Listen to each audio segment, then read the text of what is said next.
Is there any Disney character that you would love to see a standalone film for? Let's chat about it in the comments below.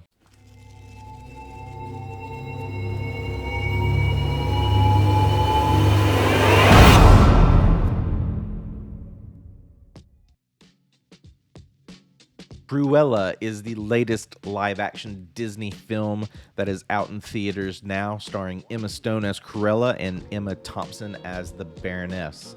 Saw this film this past weekend with my family at a drive in movie theater. So let's chat about it. Cruella is a really fun film, and for me, it is very close to being a near perfect to perfect film. This movie has just so much energy. The acting is just incredible, but there are some issues with it. So let's chat about that. So let's start with the good things for Cruella. The good things are, for me, I would put it in three things. One is the acting. The characters, I mean, these actors really own these characters. Emma Stone as Cruella is just so good. Really one of the highlights. The her little posse, the two criminals that she meets, the especially the older versions of them, really fantastic. I mean, I kept getting lost in this film as like thinking back of like 101 Dalmatians, and just really like it was almost like I was watching these characters that I grew up with growing up from the animated film. So hats off, like they really own these characters. They really did their research and studied them. The other two things that are really fun in this film is the fashion and the music. You get this punk rock vibe, and we're following the story of Cruella, really before she becomes Cruella. So you're going to get more of an origin story here, but she grew up with this sense of fashion and always wanting to be in that world and become a fashion designer. So we're following that story of transitioning into where she meets the Baroness and starts working for the Baroness. But you're gonna get like a fashion show through this whole film. You're gonna see all these incredible designs, this punk rock vibe, the music, the soundtrack is really good, keeps the energy up throughout this film, and it's just fun. So I don't want to get into the spoilers because this is an origin story, and I think this is definitely one you want to see because the setup on this is really interesting. To see like how she was as a child leading up into this adult version becoming Cruella. But man, the Baroness, Emma Thompson really knocked this out of the park. I mean, the Baroness was basically Cruella as well throughout this film. Like she was very menacing. Runs this fashion empire where she wants to win. She wants to be number one, and she's going to do whatever it takes. And it's this kind of snap my fingers and you've got to do X, Y, or Z kind of moment, kind of vibe to her.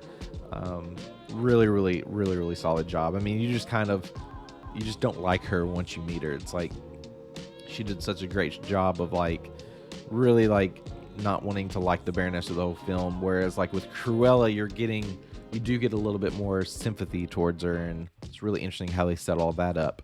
But even without that, let's talk about the bad real quick because like I said, this could have been a near perfect to perfect film, but there are some things that just did not work for me.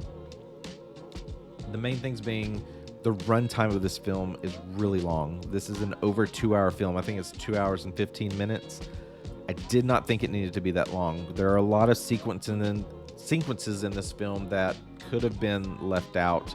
I get that it's kind of showing you the environment where we're at that's leading up to the main character to kind of continue the story, but it just felt too drawn out. Didn't need it. There are a couple of slower moments in this film, which some of them work, but some of them just could have been a little bit tighter. So long run time, didn't need it. The other thing is the third act because you're building this up to some big moments, and the big moment that you get in the third act for me felt extremely cheap. And I don't want to dive into it into a spoiler.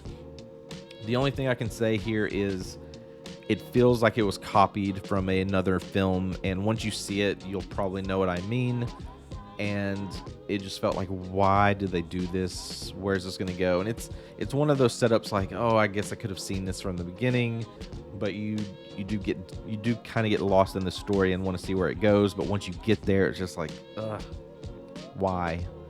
And it just kind of like took me away from the film at the end. And at that point, I was just kind of like, I've already been watching this for over 2 hours. Let's just go ahead and finish the film. So not the greatest ending here. You also get something a little bit extra during the credits. Won't spoil what that is, but I also thought it was very, very poorly done. Not even sure if I want to include that towards my ranking, because I think if I do, it'll even lower the ranking. But yeah, there were some decisions made in this film that I don't completely agree with. I think they could have spent a little bit extra time to tighten up that script, try to edit the story a little bit more, make it a little bit more unique and not feel so copied from other films. But man, without those things, if you look past those things, you're going to enjoy this movie. And I know I've already been looking through reviews, so I know a lot of people are really loving this film. If you love the character Cruella, you're probably going to love this film and not care about these things. But this is just for me.